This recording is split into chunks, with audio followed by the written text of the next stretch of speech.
வணக்கம் நண்பர்களே, நேர்பட பேச்சு நிகழ்ச்சிக்கு வரவேற்கிறோம்.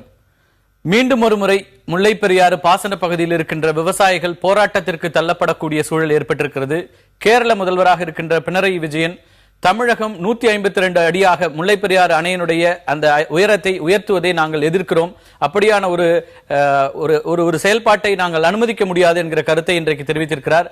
டெல்லியில் அந்த கட்சியினுடைய கூட்டத்தில் பேசும்போது, அங்கிருந்த செய்தியாளர்களோடு பேசும்போது பினராயி விஜயன் இது போன்ற ஒரு கருத்தை முன்வைத்திருக்கிறார்.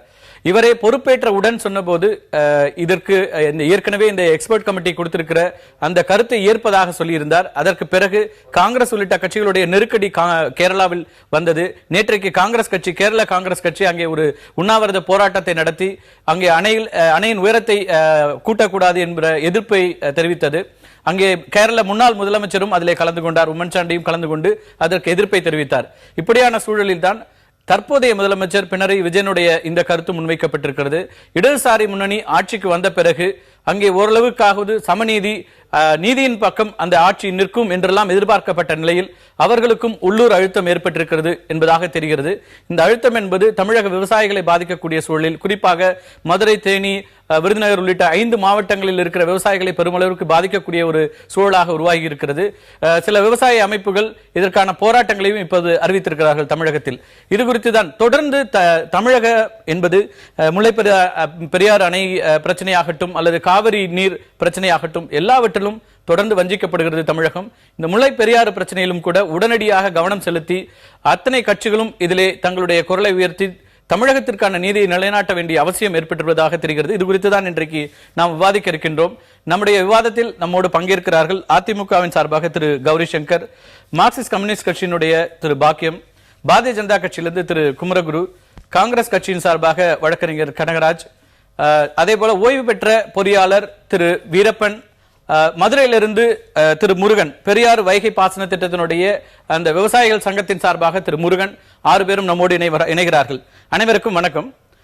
திரு பாக்கியம், உங்கள்கிட்ட தான் தொடங்க வேண்டியிருக்கிறது. தொடக்கம் ரொம்ப அழகா இருந்தது. பினராயி விஜயன் அவர்கள் பொறுப்பேற்பதற்கு முன்னதாகவே டெல்லியில செய்தியாளர்கள்ட்ட பேசும்போது தமிழகத்தினுடைய நியாயங்களை உணர்ந்து பேசியதாக இருந்தது. ஆனால் இந்த 10 நாட்களில் அவருடைய நிலைப்பாட்டில் திடீர்னு ஒரு மாற்றம். அப்ப இடதுசாரி முன்னணியும் கூட இந்த உள்ளூர் பிரச்சனைகளை மட்டுமே மையமாக கொண்டு அரசியல் செய்ய வேண்டிய அவசியத்துக்கு, நிர்பந்தத்துக்கு ஆளாகிறதா?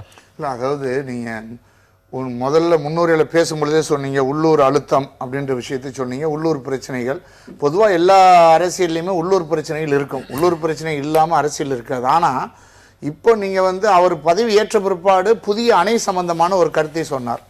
அந்த புதிய அணை சம்பந்தமான கருத்தை சொல்லுகிற பொழுது இந்த புதிய அணை சம்பந்தமாக எக்ஸ்பர்ட் கமிட்டி சொல்லிய விஷயத்தை நாங்கள் அமுல்படுத்துவோம். 2வது, மத்திய அரசு உதவியும் மாநில அரசினுடைய, தமிழ்நாடு அரசினுடைய உதவியோடு தான் அது முன்னெடுத்து செல்லப்படும் என்ற விஷயத்தையும் அவர் சொன்னார்.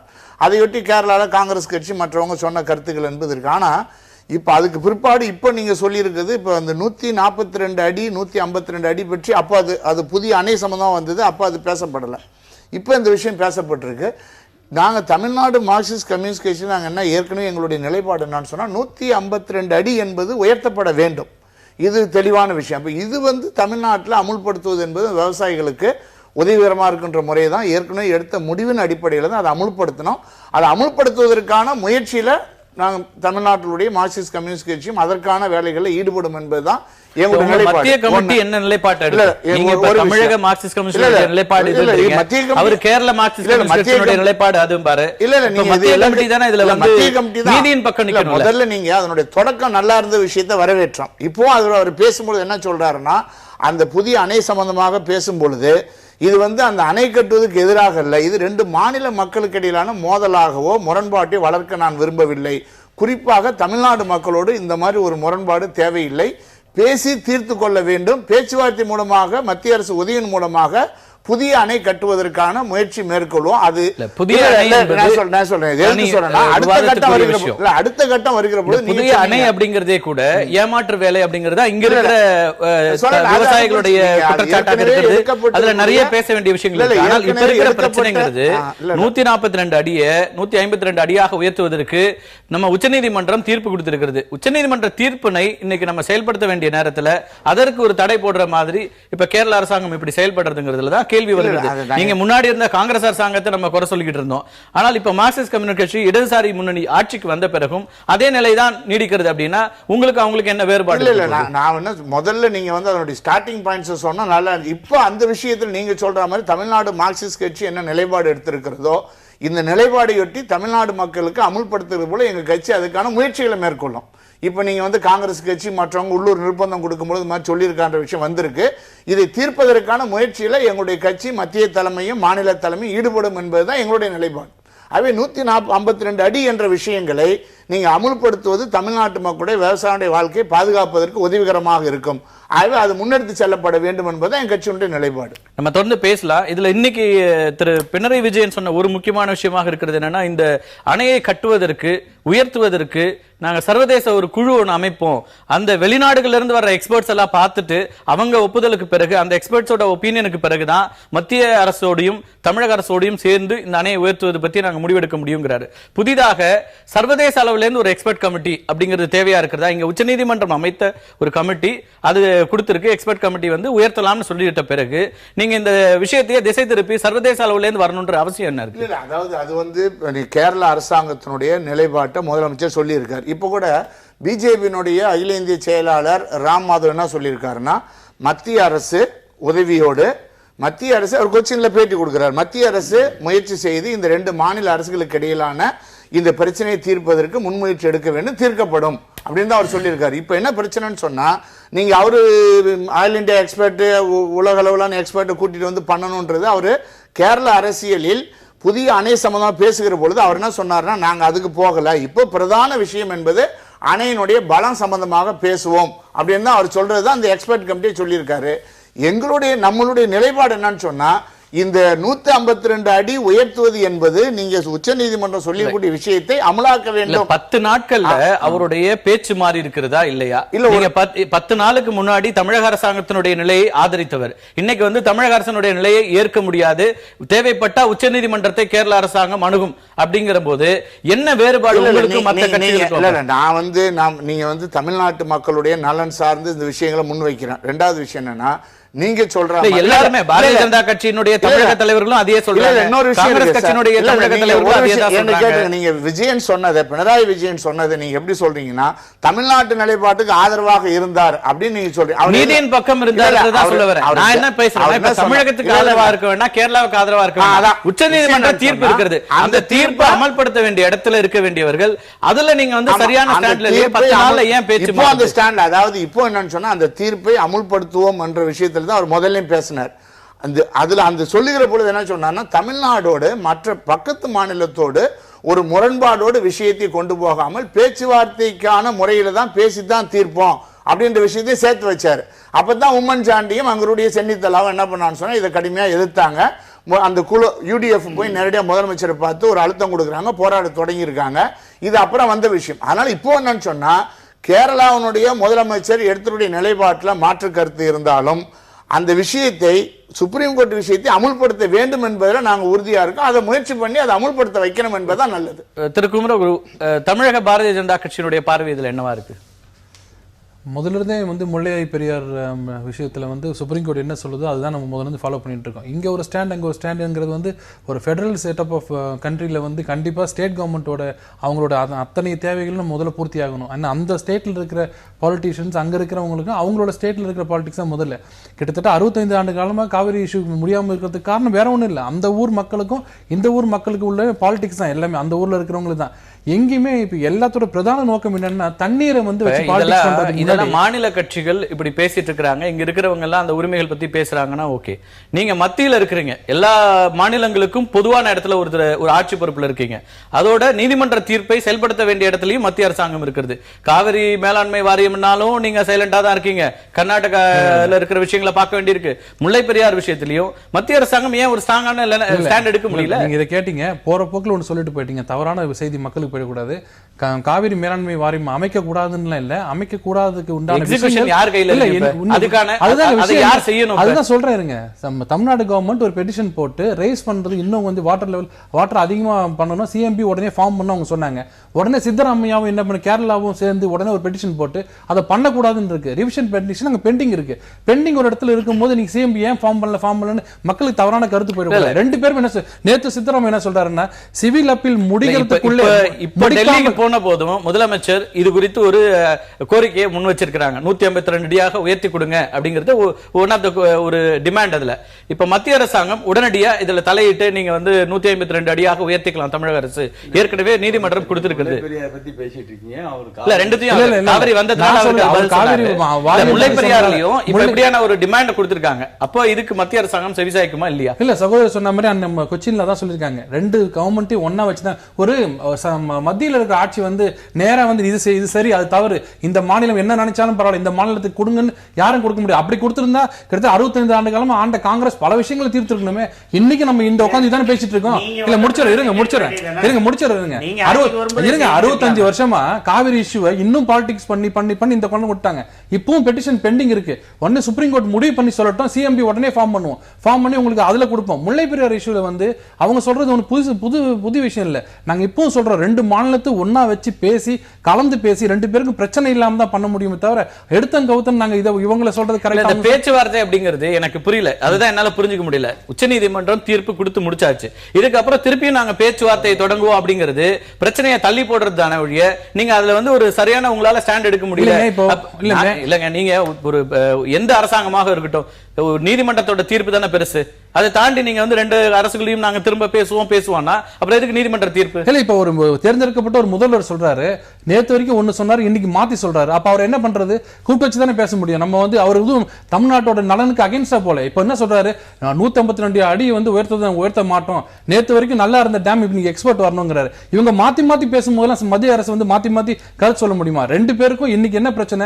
142 அடி கரெக்டா இருக்கு. சுப்ரீம் கோர்ட் தீர்ப்பு படி எக்ஸ்பர்ட் கமிட்டி வந்து பார்த்தாங்க, ஸ்ட்ராங்கா இருக்கு, டேம் ஒரு பிரச்சனை இல்ல, நீங்க அப்படியே கண்டினியூ பண்ணுங்க. இன்னைக்கு கண்டினியூ பண்ணிட்டு தான் இருக்காங்க. இவங்க பண்ற அரசியலுக்குலாம் ஒன்னொன்னுக்கு மத்திய அரசு வந்து அவங்க சொல்றதெல்லாம் பதில் சொல்ல முடியுமா? இப்ப தமிழக அரசாங்கத்தின் பக்கம் தான் இப்ப அந்த பிரச்சனை வரும். விவசாயிகள் போராட்டம்னா உடனே தமிழக அரசு கிட்ட தான் வந்து கேட்கணும். ஏன்னா ஆட்சி பொறுப்புல நீங்க தான் இருக்கீங்க. இந்த மாதிரியான சூழல்ல அரசாங்கம் என்ன செய்யும்?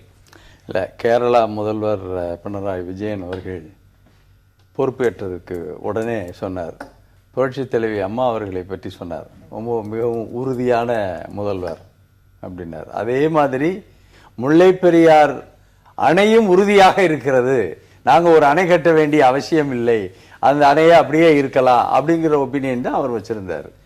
இப்ப காங்கிரஸ் கட்சி தான் உங்களுக்கு ஆரம்பத்தில் இருந்தே இந்த பிரச்சனையை வந்து கேரளாவிலையும் சரி கர்நாடகாவிலையும் சரி எதிர்ப்பு தெரிவிச்சுக்கிட்டே இருந்தாங்க. காவிரி இஷ்யூல கர்நாடகா, இங்கே கேரளாவில் முல்லை பெரியார். இப்போ உம்மன் சாண்டி அவர் ஒரு 10-15-20 பேரை வச்சுட்டு ஒரு உண்ணாவிரதம்னு இருந்தார்.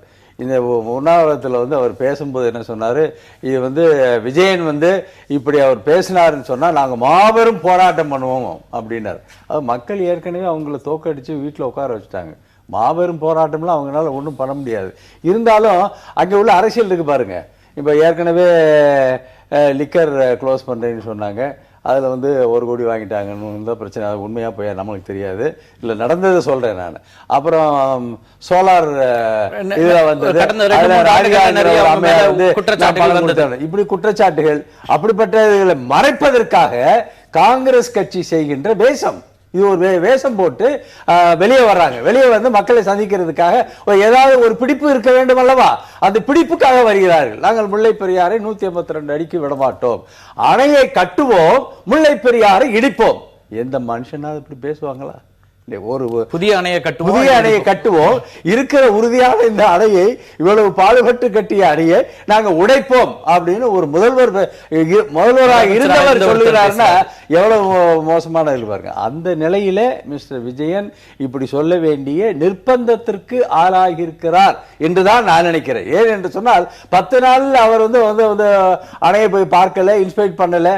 இப்போ வந்து ஒரு இன்டர்நேஷனல் கமிட்டியை போடுவோம், ஒரு ஸ்பெஷலிஸ்டை கூட்டு வருவோங்கிறார். நம்ம நாட்டில் இருக்கிற ஜட்ஜஸ், நம்ம நாட்டில் இருக்கிற சீஃப் இன்ஜினியர்ஸ் எல்லாம் போதும். இவங்க கொடுத்த உறுதிப்பாடுகள்லாம் போதும். அதை வைத்தே நம்ம முடிவு பண்ணலாம். இனிமே பேச்சுவார்த்தைக்கெல்லாம் இடம் இல்லை. அவர் பிரதர் சொன்னார், இனிமே 2 CM கூப்பிட்டு பேசி போறோம். சுப்ரீம் கோர்ட் ஜட்ஜ்மெண்ட் வந்துருச்சு. வந்ததற்கு பிறகு என்ன பேச்சுவார்த்தை? யாரும் பேச்சுவார்த்தை வரமாட்டாங்க. நீங்க எங்களை கூப்பிட்டீங்களா, நாங்க பேச்சுவார்த்தைக்கு போக மாட்டோம். ஏன்னா பேச்சுவார்த்தையெல்லாம் முடிஞ்சு போச்சு. பேசி பேசி பேசி தொப்பி போட்டதெல்லாம் கர்நாடகா போனீங்களா, நீங்க தொப்பி போடுவாங்க, அதெல்லாம் போட்டுலாம் வாங்கிட்டு வந்தாச்சு. எங்களை பொறுத்த வரைக்கும் நாங்க இது பிரைம் மினிஸ்டர்கிட்ட எங்க புரட்சி தலைவி அம்மா அவர்களுக்கு மெமராண்டம் கொடுத்தது. இதுல முதல் விண்ணப்பமே காவேரி இஷ்யூயும் முல்லை பெரியாரை பற்றினார்.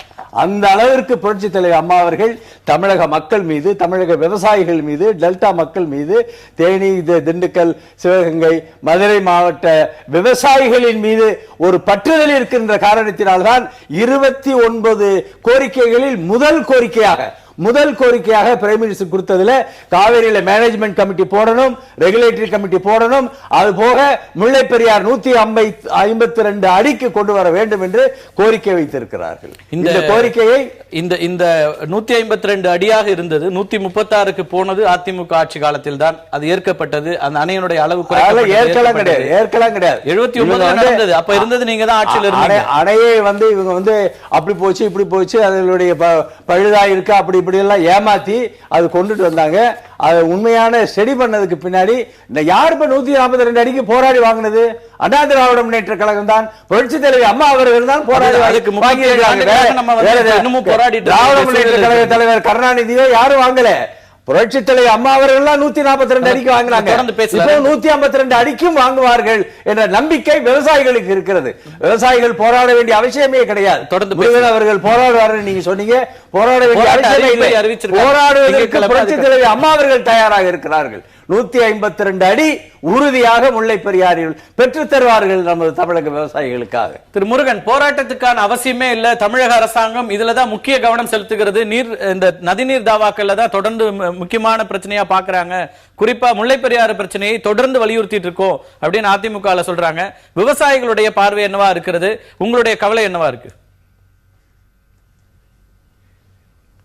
விவசாயிகள் இப்போ கேரளாவில் புதிய முதல்வர் திரு விஜயன் அவர்கள் வந்தோன்னா இந்த அணை நல்லா பாதுகாப்பாக இருக்குது, உச்சநீதிமன்ற தீர்ப்பை நாங்கள் நல்லபடியாக நம்புகிறோம், சட்டப்படி எதையும் செய்வோம் அப்படின்னு சொன்னார். விவசாயிகள்லாம் மகிழ்ச்சியாக இருந்தாங்க. சரி, ஒரு நல்ல மனுஷன் வந்தார், அரசியல் இல்லாமல் ஒரு தேசபக்தியோட ஒரு நல்ல நலனுக்காக பேசுகிறாருன்னு சந்தோஷமாக இருந்தோம்.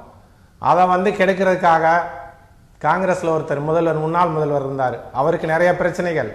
அந்த பிரச்சனையை எங்கே நம்ம கட்சியை விட்டு நீக்கிடுவாங்களோன்ட்டு இந்த பிரச்சனையை கையில் எடுத்துக்கிட்டார். இது தேவையான பிரச்சனை. எத்தனையோ நிபுணர் குழு, மிட்டல் கமிட்டி, ஆனந்த் கமிட்டி, உச்ச நீதிமன்றம் எல்லாமே அணை பலமாக இருக்குன்னு அவங்க 2 பேத்துக்குமே தெரியும். தெரிஞ்ச விஷயத்த ஒரு அரசியல் ஆக்குறாங்க. ஆனால் இங்கே பார்த்தா ஒரு 50,000 ஏக்கர், எங்களுக்கு 2 லட்சம் ஏக்கரில் 50,000 ஏக்கர் 20 வருஷம் ஆச்சு விவசாயம் பண்ணி. அந்த மாதிரி ரொம்ப பால்பட்டு இருக்கு. நான் இங்கே இருக்க காங்கிரஸ்காரர்களுக்கெல்லாம் உங்களுக்கு ஒரு சின்ன வேண்டுகோள், யாரும் இதில் நீங்கள் கலந்துக்கல இருக்காங்க, காங்கிரஸ்ல இருந்து தொட்டு சொல்லுங்க. உங்க தலைமைன்னு ஒண்ணு இருக்காரா? சாரி, உங்க தலைமையை போய் நீங்க உங்க உம்மன் சாண்டி அவர்கள் இப்படி சொன்னார். நீங்க எங்க முன்னாள் நிதியமைச்சர் மாண்புமிகு அவருடைய தொகுதி இந்த முல்லை பெரியார் அணையில வருது, அவர் பெரிய நல்ல மனிதர் அப்படின்றாங்க. ஏன் அடுத்த நிமிஷமே அவர் உம்மன் சாண்டிகிட்ட பேசலாம், சோனியாட்ட பேசலாம்? அது அரசியல் ஆக்காதீங்க. இது தமிழ்நாட்டோட வாழ்வாதார பிரச்சனை. அந்த 6 டிஸ்ட்ரிக்ட்டுக்கு இந்த முல்லை பெரியாரை விட்டா வேற வழியே இல்லை. நாங்கள் எங்கள் விவசாயிகளை காப்பாற்றுறதுக்காக நீங்கள் அரசியல் ஆக்காதீங்க. உச்ச நீதிமன்றம் என்ன தீர்ப்பு சொல்லுதோ அதை ஒத்துக்கிறங்க. கம்யூனிஸ்டும் காங்கிரஸும் ஒரு தேசிய கட்சிகள். நீங்கள் ஒரு தேச ஒற்றுமைக்காக மாநிலங்களுக்குள்ள உள்ள பிரச்சனைகள்லாம் வளர விடாமல் பார்க்க வேண்டிய பொறுப்பு தேசிய தலைமைக்கு இருக்கு. நீங்கள் உங்களுடைய கட்சி தலைமை, மாநில தலைமையில 2ஐயும் கண்ட்ரோல் பண்ணீங்கடா. கொஞ்சம் அரசியல் ஆக்காதீங்க, நம்ம நிபுணர் குழு அமைக்கட்டும், நம்ம மற்ற அரசியல் ஆக்காதீங்க, உச்சநீதிமன்ற தீர்ப்பை ஏற்றுக்கிறங்க அப்படின்னு சொன்னால், நான்லாம் ஒரு சாதாரண விவசாயி, எங்களுக்கு இருக்க ஒரு தேசபக்தி. ஏன் உங்களுக்கு அரசியல் பதவி தான் முக்கியமா? எங்கள் விவசாயிகளுக்காக உங்கள் பதவியெல்லாம் விட்டுட்டு ஒரு நல்ல நோக்கத்தோட ஒரு நீண்ட கால கேரள மக்களும் ஒற்றுமையோடு இருக்கட்டும், இது அரசியல் ஆக்காமல் இருக்கணும்னு உங்களுக்கெல்லாம் வேண்டுகோள் வைக்கிறேன். காங்கிரஸ்காரங்க நீங்கள் உங்கள் தலைமைக்கும், கம்யூனிஸ்ட்காரங்க நீங்கள் உங்கள் மத்திய தலைமைக்கும் ஏன் இதை கோரிக்கை நீங்கள் போய் சந்திச்சு அவங்கள இதை அரசியல் ஆக்காதீங்க, இது சுப்ரீம் கோர்ட் முடிவுக்கு கட்டுப்படுங்க அப்படின்னு சொன்னீங்கன்னா எங்கள் விவசாயிகள்லாம் உங்களை நன்றி கொள்ளணும்னு நினைப்போம். அதனால இதில் எங்களுடைய தமிழக கட்சிகளின் செயல்பாடு திருப்தியாக இருக்குது. நாங்கள் திங்கட்கிழமை போராட்டம் பண்ண போகிறது திரு உம்மன் சாண்டி அவர்கள் அந்த உண்ணாவிரத நேரத்தை நடத்தினார். அதை கண்டிச்சு தான், ஏன்னா விவசாயிகளுக்கு இதனால பாதிப்பு இல்லை, பேசாமல் இருக்கான்னு யாரும் சொல்லிடக்கூடாது. எங்களுக்கு பெரிய பாதிப்பு. அவர் நாளைக்கு எப்படி செய்வார், இன்னொருத்தர் வந்து ஏதாவது சொல்லுவார், நாங்களே அதை நம்பிட்டு தான் இருக்கோம். எங்கள் விவசாயிகள் அன்னன்னைக்கு தண்ணி இல்லாமல் ஒவ்வொரு வருடமும் போராட்டம் பண்ணி தான் தண்ணி வாங்குகிறோம். ஏன்னா அது தண்ணி அவ்வளோதான் இருக்குது டேமில். இப்போ 152 அடியாக இருந்தால் எங்களுக்கு தண்ணி கடைசி வரைக்கும் கிடைக்கும். அதனால இதுல வந்து தொடர்ந்து பேசலாம். நினைப்புல இருங்க. தேச நலனுக்காக தேசிய கட்சிகள்லாம் இணைப்புல இருங்க. திரு கனகராஜ், தொடர்ந்து எல்லாரும் குறிப்பாக விவசாய சங்கங்களுடைய பார்வையும் அப்படிதான் இருக்கு. ப. சிதம்பரம் அவர்களுடைய தொகுதி பாரம்பரியமா அவர் இருக்கிற சிவகங்கை மாவட்டம் இப்போது இதுல பாதிக்கப்படுகிறது. நீங்க ஒரு உயர்ந்த இடத்துல இருக்கிறவர், அந்த கட்சியில உயர்ந்த பொறுப்புல இருக்கிறவர், உடனடியா நேரா சோனியா காந்தி கிட்ட பேசலாம், உம்மன் சாண்டி கிட்ட பேசலாம், இந்த பிரச்சனையை தீர்த்து வைக்கலாம். ஆனால் இதெல்லாம் செய்யாம ஒரு தேசபக்தி இருக்கிற ஒரு தேசிய கட்சியா இருக்கிற ஒரு கட்சியினுடைய பொறுப்பை உணராமல் தலைவர்கள் இருக்கிறீங்க அப்படிங்கிற நேரடியான குற்றச்சாட்டு முன்வைக்கிறேன். அதாவது முதல்ல நம்ம வந்து அக்ராஸ் பார்ட்டி நம்ம வந்து முதல்ல இயற்கை வளம் தண்ணீர் காற்று எல்லாருக்கும் சொந்தமானது. இப்போ அதை வந்து கட்சிகள் உள்ள கொள்கைகள் அடிப்படையில் வேறுபாடுகள் இருந்தாலுமே தவிர அது எல்லாருக்கும் சொந்தன்ற அதுதான் தீர்க்கமான உண்மை. இப்போ இந்த அவர் சொல்கிறாரு, ப. சிதம்பரம் அவர்கள் வந்து அவர் அதை தான் சொல்கிறார். ப. சிதம்பரம் அவர்கள் ஏற்கனவே இதை பத்தி முல்லை பெரியார் பற்றி ரைஸ் பண்ணார். 2013 இது பெரிய இஷ்யூ ஆகி கேரளா 37 வருஷமா இருக்கிற பிரச்சனை நீங்க ரைஸ் பண்றீங்க பேசுறீங்கங்கிறது இல்ல, ஆனால் தீர்வு கொண்டு வரீங்களாங்கிறதா இங்க பிரச்சனை. தீர்வுக்கு தமிழக மக்கள் நலன் சார்ந்த எல்லா விவசாயிகளையும், தமிழக விவசாயிகள் பாதிக்கப்படாத அளவுக்கு இங்கே இருக்கின்ற காங்கிரஸ் தலைமை கண்டிப்பாக அழுத்தம் கொடுக்கும் என்ற நம்பிக்கை இருக்கிறது. கண்டிப்பாக கொடுப்போம். இல்ல அவர் நேரா என்ன சொல்றாருன்னா, உம்மன் சாண்டிக்கு 1000 பிரச்சனை இருக்கு, அவர் மேல ஏகப்பட்ட சர்ச்சைகள் இருக்கு, ஊழல் குற்றச்சாட்டுகள் இருக்கு, அதுல இருந்தெல்லாம் வெளியில வர்றதுக்கு எங்களை வந்து நீங்க பகடக்காய ஆக்கணுமா, இந்த பிரச்சனையை உதாகரமா ஆக்கணுமா அப்படிங்கிற போது இந்த விஷயங்களை சொல்லி அவர் அமைதியா இருக்க சொல்ல வேண்டிய இடத்துல இந்த கட்சி இருக்கிறது. இப்ப இதுவரைக்கும் என்ன ரியாக்ஷன் வந்திருக்கு காங்கிரஸ் கட்சி, தமிழக காங்கிரஸ்ல இருந்து இதுக்கு ஏதாவது கருத்து சொல்லப்பட்டிருக்கிறதா? இணையவர்கள் ஸ்டாண்ட் நம்ம என்ன சொல்லியிருக்கோம், அன்றைக்கு தமிழக காங்கிரஸ் தலைவர் முருகன் குறுக்கிட விரும்புறாரு. என்ன முருகன் சொல்லுங்க. முருகன் இல்ல சார், உம்மன் சாண்டி முந்தாமல் உண்ணாவிரதம் இருந்தாரு. உடனே தமிழக காங்கிரஸ் தலைமை இன்னைக்கு ஒரு உண்ணாவிரதமா நாளைக்கு ஒரு போராட்டமா அறிவிச்சிருந்தா நாங்க சந்தோஷப்பட்டிருப்போம். ஆனா அதுக்கான எந்த இதுவுமே செய்யலையே, அது ரியாக்ஷனே எதுவுமே பண்ணலையே. இல்ல அவரு முருகன் வந்து சிதம்பரம் அந்த தொகுதியினுடைய பாராளுமன்ற உறுப்பினராக 30 வருஷம் இருந்தவர், ஒன்றும் செய்யலைன்னு சொன்னார். அவர் எதுவுமே செய்யல. தம்பி அவர் சொல்றாரு, அவரெல்லாம் எதுவுமே நான் அந்த ஊருக்காரங்க, நான் அந்த சிவகங்கை ஊருக்காரர், நான் சொல்றேன், நான் ஒரு துரும்ப எடுத்து இப்படி போட்டது கிடையாது. அன்றையிலிருந்து இன்று வரை இந்த முல்லை பெரியார் விஷயமாக கருத்து கூட அவர் சொன்னது கிடையாது.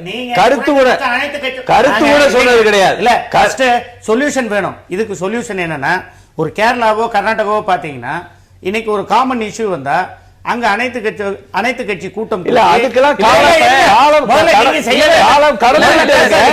அனைத்து கட்சிகளெல்லாம் கூட்ட வேண்டிய அவசியம் இல்ல. சுப்ரீம் கோர்ட் ஜட்ஜ்மென்ட் நீங்க ஒரு அட்வொகேட் சொல்லுங்க, இருக்கட்டும். சுப்ரீம் கோர்ட் ஜட்ஜ்மென்ட் வந்ததுக்கு பின்னாடி அனைத்து கட்சிகளை கூப்பிட்டு வச்சு நீங்க என்ன பேசுவீங்க, என்ன முடிவு எடுப்பீங்க? சுப்ரீம் கோர்ட் ஜட்ஜ்மென்ட் அப்புறம் எதுக்கு இருக்கு? நீங்க எல்லாரும் தான் சொல்லணும்ல, எல்லாரும் சேர்ந்து தானே சொல்லணும். இது நடைமுறைப்படுத்தல. ஜட்ஜ்மென்ட் வந்ததற்கு பிறகு அனைத்து கட்சி கூட்டம் கூட்டுறது இதெல்லாம் இன்னைக்கு முடிஞ்சு போற பிரச்சனை. சொல்றேன், ஒண்ணு ரெண்டு வழி இருக்கு. ஜட்ஜ்மென்ட் இன்னைக்கு நமக்கு ஃபேவரா இருக்கு. ஒண்ணு கண்டெம்ட் போடணும். கண்டெம்ட் போட்டா திருப்பி ஏன் கோர்ட்டுக்கு போறீங்க? கேளுங்க. சரி, கோர்ட்டுக்கு போக மாட்டோம். எப்படி அதை வந்து இம்ப்ளிமெண்ட் பண்ணுவீங்க? அதுக்கு எப்படி அத வேற ஃபோரம் என்ன? வேற ஃபோரம் என்ன சொல்லிருக்கு? பிஜேபியினுடைய அவங்களுடைய தேசிய கொள்கையில் நீங்க பாத்தீங்கன்னா இந்த கொள்கையில வந்து நீர்ப்பாசன வசதியில கொள்கையில வந்து கிளியரா சொல்லியிருக்காங்க, எல்லா ரிவரும் இன்டர்லிங்க் பண்றோம். அதே சமயம் அந்த மாநிலத்தினுடைய நலனை கருத்தில் கொண்டுதான் செய்யப்படும். நம்ம தொடர்ந்து இதுல நிறைய கேள்விகள் பேச்சுவார்த்தை மூலமா தான் தீர்க்க முடியும். ஒரே ஒரு நிமிஷம் நான் சொல்லி முடிக்கிறேன். இன்னைக்கு அமெரிக்காவில் வந்து 9 நாடு அந்த ரிவர் நைல பகிர்ந்துக்குது. இன்னைக்கு இந்தியா பாகிஸ்தான் 1947ல 6 நதிகள் பிரச்சனையா இருந்தது. அத 3 நதி அவங்களுக்கும் 3 நதி நமக்கும் இருக்கு. அதே மாதிரிதான் எல்லா நாடுகள்லயும் உள்ள ஆறுகளை எல்லாம் கரெக்டா பிரிச்சுக்கிறாங்க. நமக்குள்ள ஒற்றுமை இல்ல, அதான பிரச்சனை. அதுதான் பிரச்சனை. அந்த பிரச்சனை யார் அட்ரஸ் பண்ணணும்? இந்தியால அதிகப்படியான ஆண்டுகள் ஆட்சியில் இருந்தது யாரு? காங்கிரஸ் தான இருந்துச்சு. அப்ப அப்படியான ஒரு ஒற்றுமையா இல்ல இத்தனை ஆண்டுகளா இத்தனை ஆண்டுகளா இந்த இரு மாநில பிரச்சனைகள் போற இடத்துல எல்லாம் அப்ப அதை அப்படியே அதை தள்ளி விட்டுட்டே போறீங்களா ஒழிய அந்த பிரச்சனையை உடனே ஒரு சொல்யூஷன் கொண்டு வரதுக்கு என்ன முயற்சி எடுக்கப்பட்டது? இதுக்கு முன்னாடி காமராஜர் பொறுப்பு யாருக்கு அதிகம்? இதுக்கு முன்னாடி காமராஜர் முதல்வரா இருந்த தொடர்ந்து பேசலாம். ராணுவம் கொண்டு வருவான்னு சொன்னாரு. அதே மாதிரி எம்ஜிஆர் அவர்கள் முதலமைச்சராக இருந்த போது கர்நாடகாவுல பங்கார அப்ப இருந்த ஒரு பிரேக் எடுத்துட்டு வரலாம். அவரு திரு கனகராஜ் நேரா அவர் வீட்டுக்கே போய் தண்ணி வாங்கிட்டு வந்தாரு. திரு கனகராஜ் மாதிரி எல்லாம் இருக்கு. அந்த மாதிரி அப்ரோச் இல்லாம யாரையுமே பார்க்க மாட்டோம். அனைத்து கட்சி இல்ல அத பத்தி பேசல. இல்ல அத கட்சி மேல பழி போடுறதே வேலை. ஒரு கட்சி மேல இல்லங்க, ஆட்சி பொறுப்புல இருந்தவங்க மேல நிச்சயமா கேள்விகள் வரும். அந்த கேள்விகளுக்கு பதில் சொல்ல வேண்டிய இடத்துல இருக்கிறீங்க. அதை நம்ம பேசலாம். ஒரு பிரேக் எடுத்துட்டு வந்து பேசுவோம். தொடர்ந்து நம்ம ஃபார்மர் சீஃப் இன்ஜினியர் திரு வீரப்பண்டி கேட்க வேண்டியிருக்கு. சர்வதேச அளவுல வல்லுநர்கள் குழு அப்படிங்கிற ஒரு தேவை இருக்கிறதா? விஜயன் அதை முன்வைக்கிறாரு. அப்படி அந்த அளவுக்கு அந்த அணையினுடைய நிலைப்பாடு இருக்கிறதா, கட்டுப்பாடு இருக்கா? நம்ம இதை தொடர்ந்து அவர்கிட்ட எக்ஸ்பர்ட்டா இருக்காரு, அவர்கிட்ட கேட்கலாம். ஒரு சிறிய இடைவேளைக்கு பிறகு நேர்பட பேசு தொடரும். எதிர்த்து பேசிட்டு இந்த முல்லை பெரியாறு விவகாரத்தில் கேரள முதலமைச்சருடைய விஜயனுடைய இந்த பேச்சை பற்றி தான் இன்றைக்கு நாம் விவாதித்துக் கொண்டிருக்கின்றோம். திடீரென்று கேரள அரசாங்கம் தமிழகம் 152 அடியாக இந்த அணையினுடைய உயரத்தை கூட்டுவதற்கு நாங்கள் ஒத்துக்கொள்ள மாட்டோம் என்கிற ஒரு கருத்தை இன்றைக்கு முன்வைத்திருக்கிறார் திரு விஜயன். அதோடு சேர்ந்து கூடுதலாக அவர் சொல்கிற கருத்து என்பது, ஏற்கனவே பல்வேறு குழுக்கள் ஆய்வு செய்து இந்த அணை என்பது பலமாக இருக்கிறது என்றெல்லாம் கொடுத்த பிறகும் கூட சர்வதேச அளவில் இருந்து எக்ஸ்பர்ட்ஸை கூட்டிட்டு வந்து நாங்க ஒரு ஆய்வு நடத்த வேண்டும் என்கிற கோரிக்கையை முன்வைக்கிறார். திரு வீரப்பன், உங்களுடைய அனுபவத்திலிருந்து இந்த அணையினுடைய ஒரு பலம் எப்படி இருக்கிறது? அப்படியான ஒரு குழுவுக்கான தேவை இருக்கிறதா? பொறியாளர் முன்னாடி பேசலாம். ஒரு சின்ன கருத்து. வணக்கம். இல்ல அங்கிருந்து லேக் வணக்கம். திரு வீரப்பன், நீங்க தொடர்ந்து பேச. நான் பேசும்பொழுது சிறிது குறுக்கிடாமல் இருக்க ஒருபாடு கேட்கிறேன். குறுக்கிடாமல் இருக்க வேண்டுகிறேன். நான் எந்த அரசியல் கட்சியையும் சார்ந்தவன் அல்ல. நான் சொல்லக்கூடிய கருத்துக்கள் அனைத்தும் பொறியியல் தொடர்பாக அந்த அணையினுடைய வலிமை பெற்றதாக இன்றைக்கு கேரள முதலமைச்சர் எடுத்திருக்கின்ற முடிவிற்கு ஏதாவது அடிப்படை இருக்கிறதா என்பதை பற்றி 4 தகவல்களை உங்களுடன் நான் பகிர்ந்து கொள்ள விரும்புகிறேன். ஒன்று, இந்த முல்லைப்பெரியாறு அணை கட்டப்படுவதற்கு முன்பு 1886 ஒப்பந்தம் 1897 கட்டி முடிக்கப்பட்டது. அதற்கு முன்னும் அது கட்டி முடிக்கப்பட்ட பிற்பாடோ ஏற்பட்ட பெருவெள்ளங்களில் மழைகளில் கேரள மக்கள் எப்பொழுதாவது பாதிக்கப்பட்டிருக்கிறார்களா? அண்மையில 79க்கு பின்னாலே கூட அவர்கள் மறுப்பு தெரிவித்த பிற்பாடு கூட யாராவது பாதிக்கப்பட்டிருக்கிறார்களா? கேரள அரசாங்கத்தினுடைய அட்வொகேட் ஜெனரலாக இருந்த திரு தண்டபாணி என்பவர் 2011 நவம்பரிலே கேரள உயர்நீதிமன்றத்திலே ஒரு பிரமாண பத்திரத்தை கொடுக்கிறார். அதில் அவர் சொல்லுகிறார், இந்த முல்லைப்பெரியாறு அணைக்கு கீழே இருப்பவர்கள் 3 லட்சம் பேர் அல்ல, 35 மாவட்டங்கள் அல்ல, வெறும் 350 குடும்பங்களே. அவர்களும் இந்த அணை நீரினுடைய மேல்மட்டத்திற்கு மேலேதான் இருக்கிறார்கள். அவர்கள் எந்த வகையிலும் பாதிக்கப்பட மாட்டார்கள். இந்த முல்லைப்பெரியாறு நிறைய தண்ணீர் வந்து வெள்ளம் வந்தாலும் கூட அது வழிந்தோடி பிற்பகுதியிலே இருக்கிற இடுக்கி அணைக்கு அது தாராளமாக போகிறது. இடுக்கி அணையினுடைய கொள்ளளவு இந்த முல்லைப்பெரியாறு அணையை விட ஏறக்குறைய 7 மடங்கு பெரியது. இது 10 டிஎம்சி, அது 70.5 டிஎம்சி. எனவே அங்கே 50 கிலோமீட்டர் ஓடி அந்த இடுக்கி அணையிலும் குளமாவு அணையிலும் மிக எளிதாக உள்வாங்கிக் கொள்ளும். இதில் கேரள அரசு, கேரள மக்கள் யாரும் பாதிக்கப்பட மாட்டார்கள் என்று ஒரு பிரமாணத்தை கொடுத்திருக்கிறார். அப்படி இருக்கும் பொழுது கேரள மக்கள் தொடர்ந்து கேரள மக்கள் பாதிக்கப்பட போகிறார்கள், வெள்ளம் வந்துவிடும் என்றெல்லாம் சொல்வதிலே எந்த பொருளும் இல்லை. இது ஒரு பொய்யான கற்பனையான ஒரு தோற்றம். ஒன்று. இரண்டாவது கருத்து, இந்த முல்லைப்பெரியாறு அணை பற்றிய 1886 ஆண்டிலே ஏற்படுத்தப்பட்ட ஒப்பந்தம், அதற்கு பின்னாலே 1970 வந்த ஒப்பந்தம், இவற்றை பற்றிய முழுமையான சட்ட புரிதல், அதனுடைய அடிப்படையான தகவல்கள் இதை கேரள மக்களோ இல்லை தமிழக அரசியல்வாதிகளோ புரிந்து கொண்டதாக எங்களுக்கு தெரியவில்லை. இது மிக வருத்தமான செய்தி. ஏனென்றால் முல்லைப்பெரியாறு அணையை கட்டுவதற்கு 1886 ஒப்பந்தத்திலே அவர்கள் இதை நமக்கு குத்தகைக்கு விடவில்லை. It has been decided as demise and granted என்று 32 இடங்களிலே அந்த ஒப்பந்தத்திலே சொல்லப்படுகிறது. demise and granted என்று சொன்னால் என்ன லீகல் மீனிங், சட்டப்படியாக என்ன அதற்கு பொருள் என்றால், அந்த 9000 ஏக்கரும் தமிழக அரசாங்கத்திற்கு 999 ஆண்டுகளுக்கு உரிமை மாற்றி கொடுக்கப்படுகிறது. இந்த property rights is fully transferred to the government of Tamil Nadu, அன்றைக்கு இருந்த அரசாங்கம் என்றுதான் சொல்லப்படுகிறதே தவிர இது குத்தகைக்கு எடுத்தப்பட்டதாக சொல்லவில்லை. எனவே இதை நான் 152 அடிக்கு உயர்த்த விடமாட்டேன், நாங்கள் மறுக்கிறோம், நாங்கள் உச்சநீதிமன்றம் போவோம் அல்லது பன்னாட்டு வல்லுநர்களை கொண்டு வருவோம் என்பதிலெல்லாம் எந்த பொருளும் இல்லை என்பதை புரிந்து கொள்ள வேண்டும். இரண்டாவதாக நீங்கள் கேட்டது போல இந்த முல்லைப்பெரியாறு அணையினுடைய பலத்தை பற்றி இதுவரை 1980 இருந்து 2012 வரை 3 வல்லுநர் குழுக்கள் அறிக்கைகளை கொடுத்திருக்கிறார்கள். அவர்கள் சொன்னது போல, முருகன் சொன்னது போல மிட்டல் கமிட்டியில் ஆரம்பித்து ஆனந்த் கமிட்டி வரை மிக தெளிவாக சொல்லி இருக்கிறார்கள். முல்லைப்பெரியாறு அணை ஸ்ட்ரக்சரலி, ஹைட்ராலிக்கலி, சீஸ்மிக்கலி இது மிக பலமாக இருக்கிறது. குறிப்பாக இன்னொன்றும் நான் அரசியல்வாதிகளுக்கு சொல்ல விரும்புகிறேன். இது ஒரு பொறியியல் நீர் மேலாண்மை நீர் ஆராய்ச்சி பிரிவு. இதில் இந்த இன்டர்நேஷனல் எக்ஸ்பர்ட் என்று சொல்கிறார்களே, அவர்களுக்கு சமமாக அதை விட மேலாக இந்தியாவிலே தமிழ்நாட்டிலே மிகப்பெரிய வல்லுநர்கள் இருக்கிறார்கள். இந்த 3 வல்லுநர் குழுக்களும் இருந்தவர்கள் தமிழ்நாட்டு வல்லுநர்கள் அல்ல, அத்தனை பேரும் யூபியோ அல்லது அடுத்த மாநிலங்களையோ மகாராஷ்டிராவையோ குஜராத்தையோ சேர்ந்தவர்களை தவிர தமிழ்நாட்டு பொறியாளர்கள் சொல்லவில்லை. அதை நாங்கள் எங்களுடைய மூத்த பொறியாளர்கள் அமைப்பிலே சேர்ந்து அதற்கு டேம் பிரேக் அனாலிசிஸ், அணை உடை ஆய்வு என்பதை நாங்கள் நடத்தி அது மிக தெளிவாக பலமாக வலுவாக இருக்கிறது என்பதை மிக தெளிவுபடுத்தியிருக்கிறோம். அதற்கு வெளியீடும் கொடுத்திருக்கிறோம். திரு வீரப்பன், இதெல்லாம் தமிழக அரசாங்கத்தின் தரப்புல நம்ம தொடர்ந்து சொல்லிட்டு இருக்கிறோம். உச்சநீதிமன்றம் திரு வீரப்பன், இதெல்லாம் இப்ப நீங்க சொன்ன மாதிரி இத்தனை குழுக்கள் அமைக்கப்பட்டிருக்கிறது, வல்லுநர்கள் எல்லாமே தங்களுடைய இதை தாக்கல் செய்திருக்கிறாங்க, ரிப்போர்ட் கொடுத்திருக்கிறாங்க. இதெல்லாம் ஒரு பக்கம் இருக்க, உமன் சாண்டி என்ன சொல்றாருன்னா, நாங்க புதிய அணையை கட்டி அந்த அணையை கட்டினாலும் கூட தமிழகத்திற்கான தண்ணீரை நாங்க என்ஷூர் பண்ணுவோம், அதுக்கு கொடுக்க வேண்டிய தண்ணீரை தடுக்க மாட்டோம் அப்படின்னு ஒரு கருத்தை முன்வைக்கிறாரு. இந்த புதிய அணை கட்டுவதன் மூலமாக என்ன பாதிப்பு வர முடியும், அதுக்கான தேவை அங்க இருக்குதா? இதை அடிப்படையிலேயே புரிந்து கொள்ள வேண்டும். இது ஒரு பொய்யான உறுதிமொழி, ஒரு புரட்டு வேலை. இருக்கின்ற அணை பலமாக இருக்கிறது, அதில் பிரச்சனை இல்லை என்கிறார். அவங்களுடைய அட்வொகேட் ஜெனரலை அதனால் எந்த பாதிப்பும் இல்லை என்கிறார்.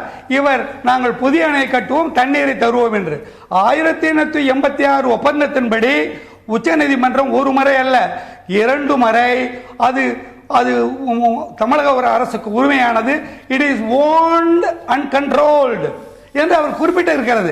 இதை நாம் புரிந்து கொண்டிருக்கோமா என்று தெரியவில்லை. எனவே தமிழகத்திற்கு வஞ்சமில்லாமல் தண்ணீர் கொடுப்போம் என்பது மிகப்பெரிய பித்தலாட்டம், பொய்யான உறுதிமொழி. அது மாத்திரமல்ல, இவர்கள் இப்படியேத்தான் சொல்லிக் கொண்டிருக்கிறார்கள். 79 இருக்கும் பொழுது 152 அடியால் இருந்தது 136 குறைத்தார்கள். இப்பொழுதுதான் தமிழக அரசு 2 முறை போராடி நிலைப்பாடு எடுத்து அதை 152 அடி உயர்த்தலாம் 142 உயர்த்தி இருக்கிறோம். அப்பொழுது கேரளாவில் மறுப்பில்லை, எந்த பாதிப்பும் ஏற்படவில்லை. எனவே 152 அடி உயர்த்தப்படும் போதும் எந்த பாதிப்பும் வராது என்பதை நாங்கள் அனுபவபூர்வமாகவும் ஆய்வுகளின் மூலமாகவும் அணை பலப்படுத்தப்பட்டதன் வாயிலாகவும் மிக தெளிவாக தெரிவிக்கிறோம்.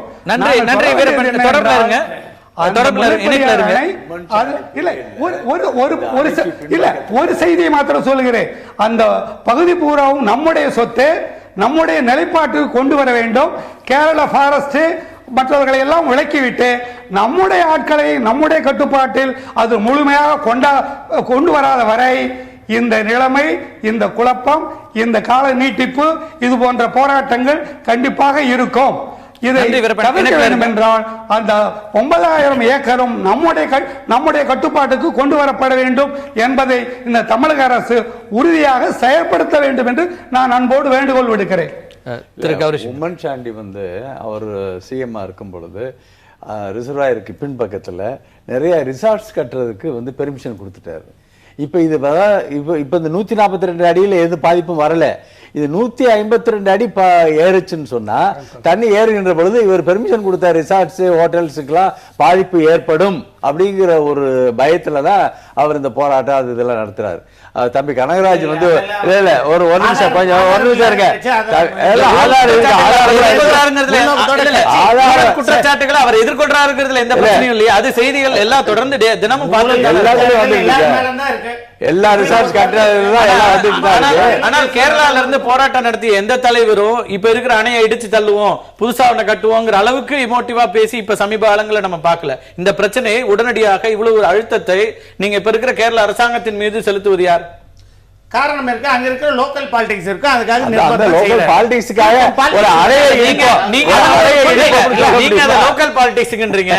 இவர் என்ன சொல்றாரு? அவரோட பாலிடிக்ஸ், அவர் மேல லோக்கல் பாலிடிக்ஸோ அவருடைய பாலிடிக்ஸோ அணையை இடிப்போம்னு யாராவது ஒரு முன்னாள் முதல்வர் வந்து சொல்லுவாரு. அப்புறம் இன்னொரு முக்கியமான விஷயம், அவர் கனகராஜ் சொன்னாரு எல்லாத்தையும் கூட்டு வச்சு ஆல் பார்ட்டி மீட்டிங் நடத்தி இது முடிவு எடுக்கணும். அது காலம் முடிஞ்சு போச்சு. அதுதான் வந்து 10 வருஷத்துக்கு முன்னாடி நடக்க வேண்டியது. இனிமே வந்து ஆல் பார்ட்டி மீட்டிங் எல்லாம் நடத்த வேண்டிய அவசியம் இல்லை.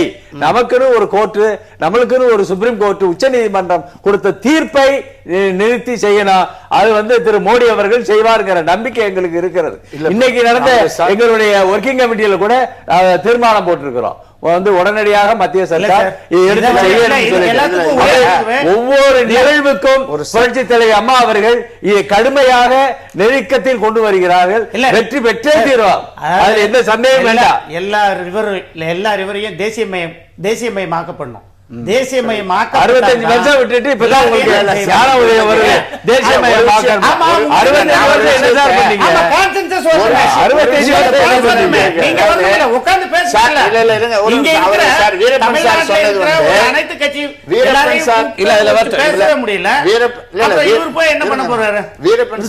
வீரப்பன் சார் சொன்னக்கூடிய விஷயங்கள் என்பது அதாவது அதெல்லாம் ஏற்கனவே சுப்ரீம் கோர்ட்ல இதெல்லாம் பரிசீலனைக்கு உட்பட்டு தான் தீர்ப்புக்கு வந்திருக்காங்க. 152 அடின்றது அவர் சொல்லியிருக்கக்கூடிய இன்னொரு விஷயம். இந்த 9000 ஏக்கர் என்பது அடுத்த விஷயம். அது இதுக்குள்ள வந்து நீங்க இந்த அணை தீர்ப்பின் அடிப்படையில் பேசிட்டு இருக்கோம், அதை அமல்படுத்தணும். என்ன பிரச்சனைன்னு சொன்னா, பினராயி விஜயன் அங்க வந்து அரசு ஒரு நல்ல முயற்சியை தான் ஆரம்பித்தார்கள். அதுல ஒன்றும் நமக்கு மாற்று கருத்து இல்லை. ஏன்னா புதுசாக ஒரு அரசு வருகிற பொழுது ஒரு முரண்பாடு இல்லாமல் கொண்டு போக வேண்டும் என்பதுதான் அது எடுத்துடைய நோக்கம். இந்த அறிவித்த பிற்பாடு உடனே என்ன எங்க சொல்ற லோக்கல் பாலிடிக்ஸ் அழுத்தம் இருக்கு, இல்லைன்னு சொல்லல. என்ன கேள்வி வருதுன்னு சொன்னா, இதுவரைக்கும் கேரளாவில் இந்த மாதிரி போராட்டங்கள் எப்படி நடந்திருக்குன்னா, நீங்க இடுக்கி மாவட்டத்தை சுற்றி இருக்கக்கூடிய மாவட்டங்கள்ல இந்த முல்லை பெரியார் சம்பந்தமாக போராட்டம் நடந்திருக்கு. அந்த போராட்டத்தில் அரைகோல் விடுத்திருப்போல் யாருன்னு பார்த்தீங்கன்னா, அங்களுடைய சின்ன சின்ன மாணி காங்கிரஸ், ஜோசப் காங்கிரஸ், இந்த மாதிரி அமைப்புகள் அரைகோல் விடுத்திருக்கோம். காங்கிரஸ் கட்சியும் கம்யூனிஸ்ட் கட்சியும் நீங்க மாநில அளவிலான அரைகோல் என்பது கொடுத்ததில்ல. அவங்க கருத்து பேசுவாங்க, சட்டசபையில் பேசுறாங்க, மத்திய சபைக்கு போறாங்க, இது நடக்குது. ஆனால் முதல் முறையாக இப்படி அறிவிப்பு வந்த பிற்பாடு ஒரு முன்னாள் முதலமைச்சர் இந்த அளவுக்கு ஒரு போராட்டம், இன்னொரு மக்களுடைய மாநில மக்களுக்கு எதிரான ஒரு விஷயத்தை இதுவரைக்கும் கம்யூனிஸ்ட் கட்சி அப்படி ஒரு போராட்ட வடிவம் மற்ற விஷயங்கள் போனதில்லை. உடனடியாக போவது என்பது மிகப்பெரிய சிக்கலை உருவாக்கும். விஜயநாதன் மீண்டும் என்ன சொல்லியிருக்காருன்னா, ஒரு முரண்பாடை ஒரு மோதலை வளர்க்க வேண்டிய அவசியம் இல்லை, அதற்கு அப்பாற்பட்டு இது கொண்டு போக வேண்டிய தேவை இருக்குன்னு சொல்றாரு. நீங்க பாத்தீங்கன்னு சொன்னா பத்திரிகை ஸ்டேட்மெண்ட் அணையை உடைத்து தள்ளுவோம், அப்புறம் உம்மன் சாண்டி போய் உடனடியாக உண்ணாவிரதம் இருப்பது, இதுவரைக்கும் இந்த மாதிரி காங்கிரஸ் கட்சி கூட அங்க நடத்தின எந்த கட்சியும் நடத்தல. அப்ப இந்த நிர்பந்தம் என்பது ஒரு உறவுகளை சீரழிப்பதற்கு தான் போய் முடியுமே தவிர காங்கிரஸ் கட்சி போன்ற அமைப்புகளை செய்வது சரியில்லை. அவர் மேல இருக்கக்கூடிய பிரச்சனைகளை திசை திருப்புவதற்காக இது சொல்லப்படுகிற விஷயம். ரொம்ப சுருக்கமா இதுதான் வாஜ்பாய் பீரியட்ல முதல்ல ஹேமாவதி நேத்ராவதி அணையை சேர்த்து வச்சு 18 டனல் எல்லாம் போட்டு எல்லாம் பண்ணாங்க. அடுத்து வந்து காங்கிரஸ் அரசு அதை மாத்தி பெங்களூர் சிட்டிக்கு அமைச்சிருச்சு. திருப்பி என்ன சொல்லணும்னா, அந்த ஸ்டேட்டுக்குள்ள இருக்கிற முதல்ல ரிவர் எல்லாரும் இணைச்சிருவோம், அதுக்கப்புறம் பக்கத்துல இருக்கிற ஸ்டேட்ல போய் டிஸ்பியூட் பண்ணலாம். ஸ்டேட்டுக்குள்ளே நம்ம ஒன்றும் பண்ண முடியாம அடுத்தது கேட்கிறோம். நதிகள் இணைப்பு நதிகள் இதெல்லாம் இணைப்பு வந்து பிரச்சனைகள் வரும்போது பேசுறோம். இல்ல, இல்ல, நான் சொல்றேன் ரொம்ப தெளிவா திருப்பி பக்கத்துல இருக்க கேரளாலும் கர்நாடகா சண்டை போடுறதை விட நம்ம ஊர்ல இருக்கிற அத்தனை மாவட்டத்தில் இருக்கிற எல்லாம் நதியை முதல்ல சேர்த்துருவோம். இன்னொன்னு ஒரு விஷயம் சொல்லிக்கிறேன். இப்ப ஜவடேகர் சொல்லியிருக்காரு, மேகதாதுவா இருக்கட்டும் எந்த அணையா இருக்கட்டும் எங்க கிட்ட தான் வரணும், எங்க கிட்ட பெர்மிஷன் வாங்கினா தான் அவங்க டேமே கட்ட முடியும், கவலையே படாதீங்க நாங்க கொடுக்க மாட்டோம், நீங்க ஏன் கஷ்டப்படுறீங்க அப்படின்னு ஒரு சிறந்த ஒரு மத்திய அரசு ஒரு ஸ்டாண்ட் எடுத்ததுக்கு அப்புறம் நீங்க அப்படி எடுக்கிறீங்களா இப்படி எடுக்கிறீங்க சொல்றது கூடாது. இன்னொன்னு ஒவ்வொரு வழக்கு போகும்போது சுப்ரீம் கோர்ட் நீதிபதி என்ன சொல்றாங்கன்னா, ஏன் இதை நீங்க பேசி தீர்த்து கூடாது, ஏன் ரெண்டு கவர்மெண்ட் பேசி தீர்த்து கூடாதுன்னு சொல்லும் போது இல்ல அவங்களே வந்து நான் சொல்றதை செய்யுங்கன்னு சொல்றது இல்ல. ஏன்னா எதையுமே இம்ப்ளிமெண்ட் பண்ணி தீர்ப்பு கொடுத்துட்டாங்க, பேசி தீர்த்து கூடாது. ஒரு தேர்ந்தெடுக்கப்பட்ட முதல்வர் ஃப்ரெஷ்ஷா வந்திருக்க ஒரு முதல்வர் அவர் சொல்றாரு அப்படியே ஒரு பல்ட்டி அடிச்சு சொல்லும் போது அவர் கிடக்குறாரு நீங்க பண்ணுன்னு சொல்ல முடியாது, ரெண்டு பேரும் பேசி தீர்த்துக்குங்க அப்படின்னு சொல்றது ஒரு நல்ல ஒரு மத்திய அரசோட கடமையா இருக்குன்னு நினைக்கிறேன். அந்த கடமையாவது மத்திய அரசு உடனடியாக திருப்பி சொல்ற மேகதாதுல அணை கட்ட முடியாதுன்னு சொல்றோம். நல்ல கடமையான முல்லைப்பெரியாறு பிரச்சனையில மத்திய அரசாங்கம் உடனடியாக முல்லைப்பெரியாறு எல்லா இடத்துலயும் வந்து சுப்ரீம் கோர்ட் சொல்றது கேட்போம். சொல்லுங்க கார்த்திகன் சொல்லுங்க. திரு ஞானகுரு சொல்வதை போல கர்நாடகா எந்த காலத்திலும் நடந்து விடுறது கிடையாது. இப்படி சொல்லிக்கொண்டே அவர்கள் கபினி, ஹாரங்கி, ஹேமாவதி, விருதாச்சி என்று 5 அணைகளை 1978க்கு மேலே 85க்குள்ளே கட்டி மத்திய அரசினுடைய அனுமதி இல்லாமல், பிளானிங் கமிஷனுடைய அனுமதி இல்லாமல், சென்ட்ரல் வாட்டர் கமிஷனுடைய அனுமதி இல்லாமல் அதை கட்டி இருக்கிறார்கள். இந்த அரசு பார்த்து கொண்டிருக்கிறது. இன்றைக்கு ஞானகுரு சொல்வது போல ஜவடேகர் சொல்லி இந்த கர்நாடக அரசு ஒன்றும் கேட்க போவதில்லை. அத்தனையும் அரசியல் வழியாக இதை கொண்டு போய் அவர்களுடைய செல்வாக்கை நிறைவேற்றுவதற்காக இடையிலே இருக்கிற மாநில மக்களின் மீது மோதலை கொண்டு வருகிறார்கள் என்பதுதான் உண்மை. ஞானகுரு நம்பிக்கொண்டிருப்பது போல இந்த ஜவடேகர் அந்த கர்நாடக அரசு அங்கே அணை கட்டுவதை தடுத்து நிறுத்த முடியுமா என்று பார்க்கலாம்.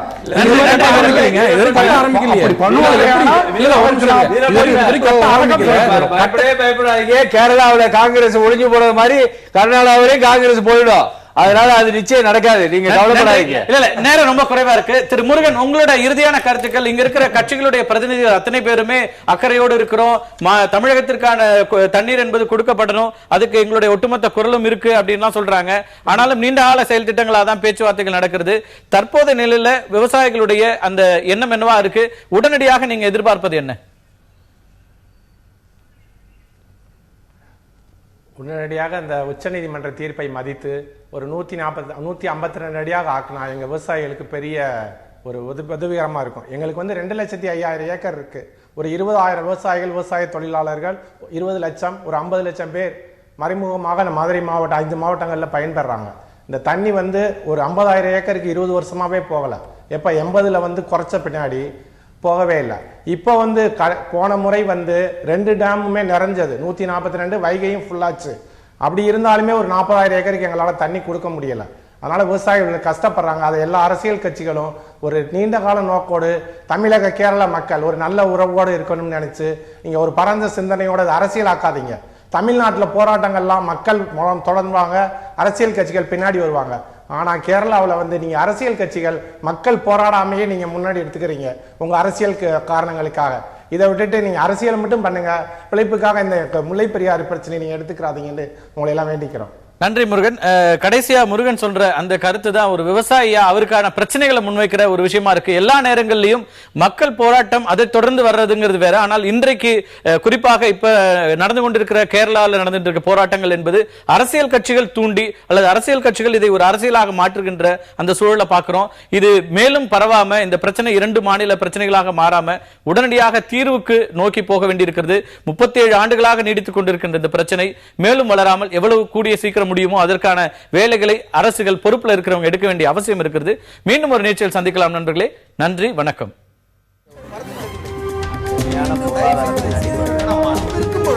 எதிர்த்து பேசிட்டு